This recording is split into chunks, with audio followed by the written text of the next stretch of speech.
which are as follows. It says that the rights about sharing the family is set by state law, so we have to look at state law. So, from your perspective, this is a really, really tough situation. So, somebody called up as a step-parent. Now, the first question is, what I would say is, well, can you, you have no way of verifying that that step-parent had any rights over the child. Well, first of all, if someone calling, I wouldn't give any information out because you have no idea who's calling. Okay, so how do you respond? Somebody said, I just heard my stepson was in an accident. I want to know if he's okay, or what hospital you took him to. What do you do? How do you respond then? I mean, you have them on the phone. They're going to need to hear something out of you. So, one thing you can say is... I'm trying to ascertain some information as to where they live and to see if I can get some type of relationship with that person. Well, they tell you, I live with my son, and I'm the stepfather, or I'm the stepmother. Well, what I would do is Probably would tell him that he was transported out of the hospital.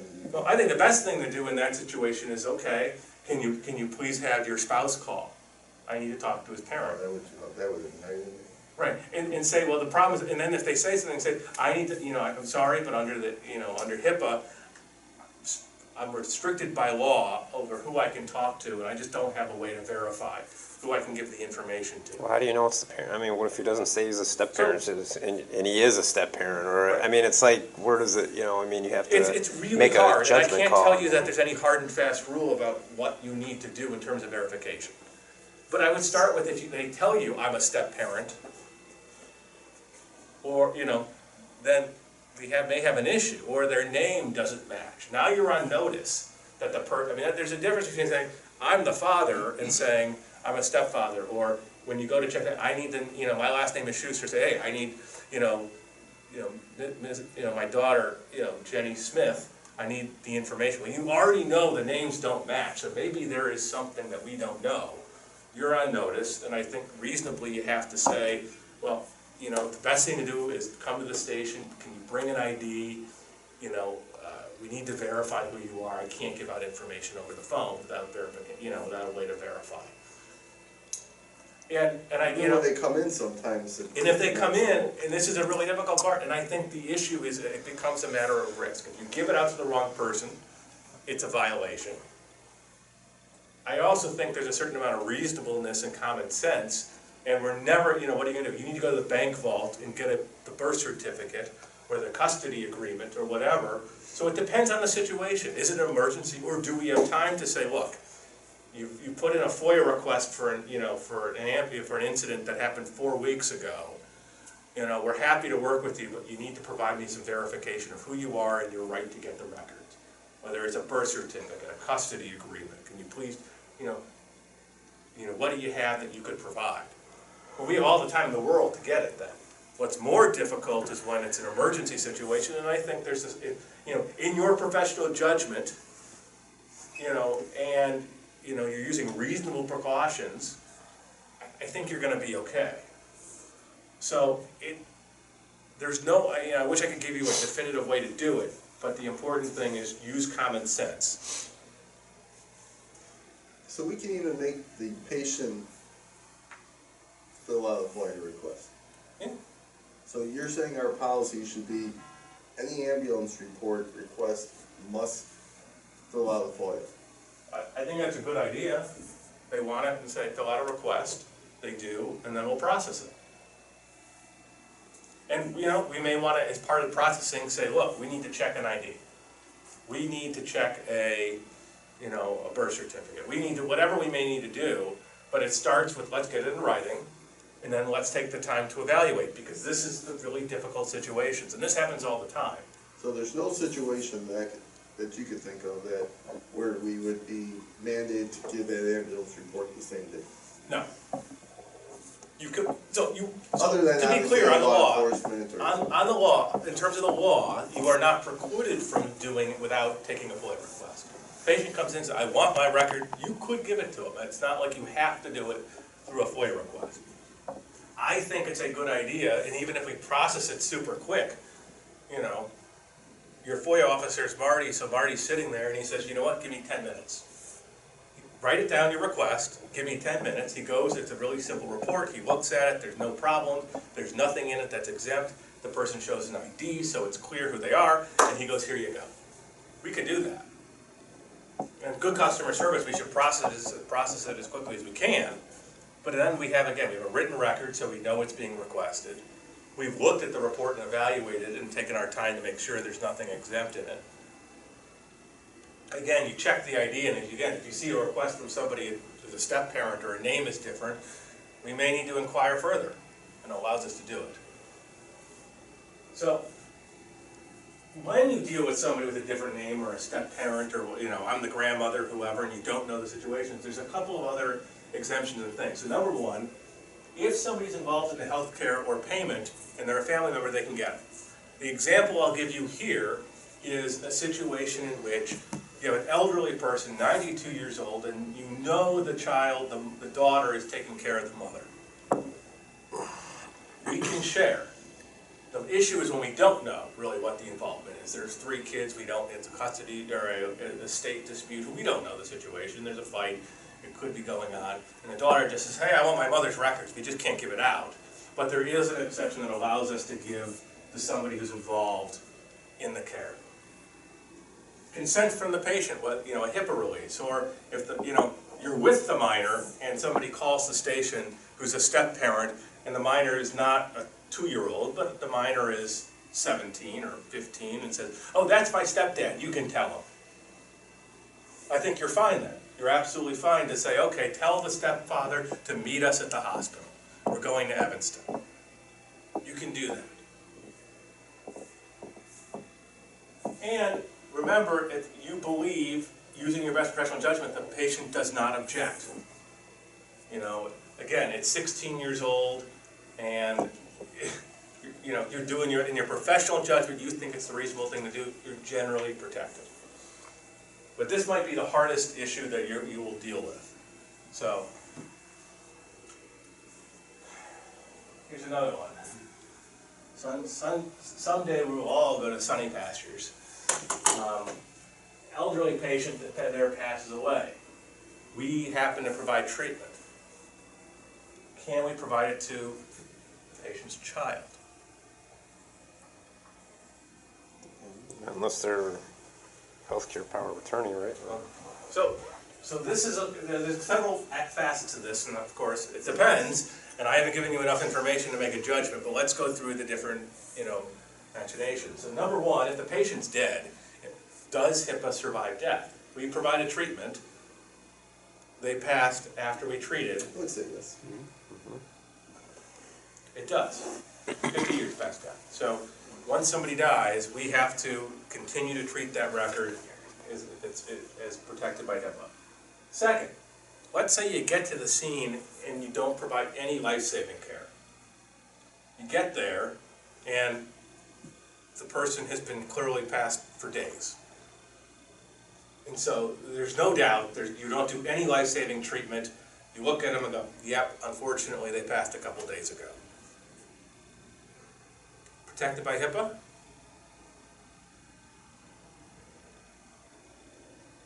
Yeah. You are a medical provider that's provided treatment to the patient. There is you didn't provide any treatment. So I would say generally no. There still may be privacy issues in giving out information. But there's a medical report we process, even with no treatment. Mm-hmm. And so there's a question, and I would say it may not be protected by HIPAA. There may be other things and reasons we may withhold certain information, but it's different if we don't provide treatment. So, the other issue here, and this is something to think about, is whether the patient's child can get it depends on a lot of things. So, we don't know once the patient had, there might be a dispute of the estate. We don't know who's the executor of the estate and who had the power of attorney. So if a child says, oh, my mother passed away, can I get the records? The answer is we may need to ask them for a will or some other documentation proving that they're the executor of the estate. So have them file a request, we'll process. But the last slide said they're involved in the patient's health care and or... Right, but we don't, usually when the question is, it's very difficult to know. how do we verify? Because power of attorney goes away as soon as that person dies, right? Depends what the power of attorney says. So we may need to get that power of attorney form. And you generally, yes, they may have a medical power of attorney, you know, to make certain medical decisions while the patient's living, and it generally expires upon death. But that's why we may need a will to say who's the executor of the estate, who's able to get it on behalf of the estate. So.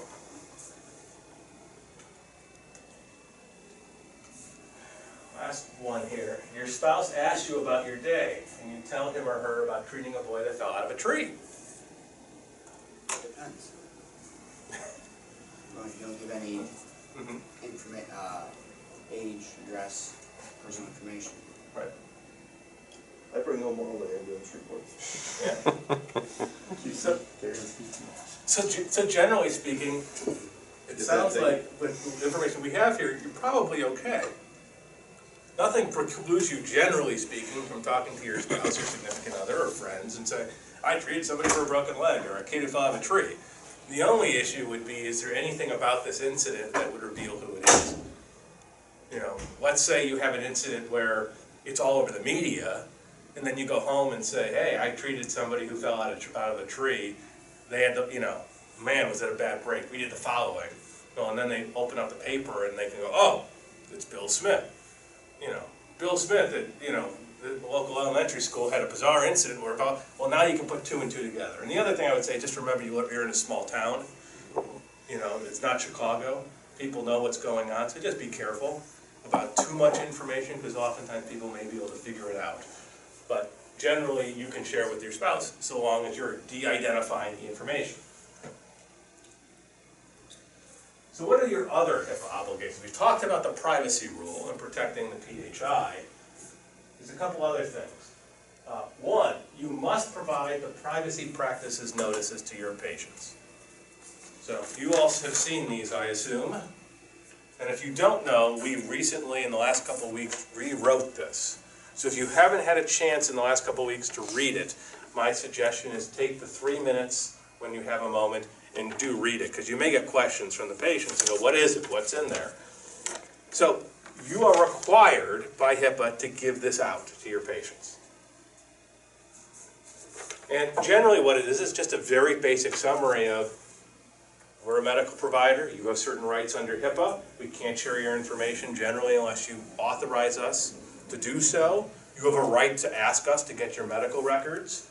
You have a right to correct your medical records if we make a mistake in them. And it just goes through that. So make sure you're giving this out. Now, a couple things when there's an emergency, obviously. You also have to not only give it out, but make a good faith effort to have it signed by the patient, acknowledging they received it. So, on the paper form, there's a place for them to sign it. And then you take this back and keep it in the files. And now, I know that you're doing most of these signatures electronically, which is fine too. On your electronic system, they're signing electronically that they have received this. So they don't actually need to physically sign this one so long as they do it electronically. But what do you do if the patient's too injured to sign or unconscious? Well, you can't, if they're too injured to sign, say, well, you know what, you're hemorrhaging all over, you're bleeding out. Yeah, that really sucks. However, can't treat you, I'm just going to watch until you sign this. You're not going to do that. You have only to make a good faith effort and to do it as soon as practical after the emergency. When you get there, treat the patient if it's an emergency first. Now, you can leave this, and you know, if they're unconscious or in no capacity to sign, put it with their belongings so you can say that you gave it to them. You know, and that'll get transported to the hospital and given back to them with all the other stuff, and they'll have this. That's all you have to do. You know, it may not be practical to get them to sign, and that's okay. You also have people who are belligerent, who aren't going to sign anything, and that's okay too. You can't force them. But, you know, keep for your records, document that you gave it to them, and there's a place on here for you to write, for internal use, you can put, I didn't get their signature, but I gave it to them on this date. But it's a requirement by law that we have to do. So that's one of the things, other than the privacy rule, that we have to do. The other, we have to have written policies, and we do. They're consistent with the privacy rule. We have to have internal policies set up. And we have to have training. It says we have to have periodic training. Now, it doesn't say once a year, though a lot of agencies do it once a year. but we have to do it. You're fulfilling that requirement by being here today. That's why it's important you sign in for our records. And we will need to talk going forward how we want to do training, but it's important that we do it from time to time because the law says we have to. This is incredibly important, and I can't emphasize enough. This HIPAA also says we must mitigate violations, and this is where agencies get in a ton of trouble, because they know they've made a mistake, but they do nothing to mitigate it, whether it's tell the patient, whether it's to try to correct it. But if you think there's a HIPAA violation that we have, the best thing to do, call me right away. Do not wait. Don't just hope nobody notices. Call us. Because the difference is maybe, there's a complaint against us and they say, we get investigated and it's a minimal fine, or they say just don't do it again, improve your operations. But where people really get in trouble with HIPAA is when there's a violation and then they sit on it and don't do anything. We have to implement safeguards under HIPAA. So we talked about this, sorry, you weren't here for the very beginning. I showed a story about a company that stored medical records in Northbrook and just put everything in a dumpster, and they got caught because it was out in an alleyway in a dumpster.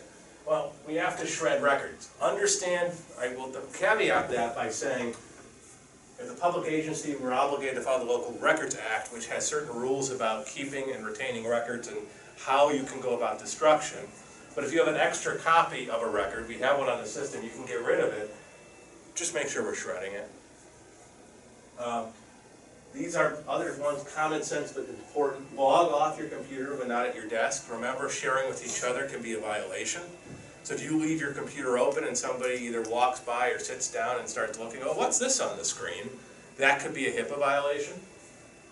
Don't leave the PHI in plain view. Same thing, somebody could sit down at your desk internally and see what it is.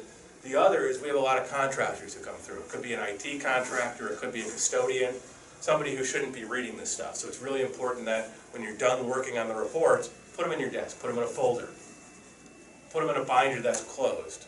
You also have residents who come into our station, even at the front desk, and if they are talking to somebody at the front desk and lean over and see a medical record, that's a violation. So you got to use common sense and just protect it. So binders, okay, is what you're saying, to put all your ambulance reports in. I think a binder's fine. It's more, it's somebody, so somebody's walking through the fire station who's a custodian, are they going to see it? Sitting out in plain view. No, but other paramedics may be putting their reports in, seeing other.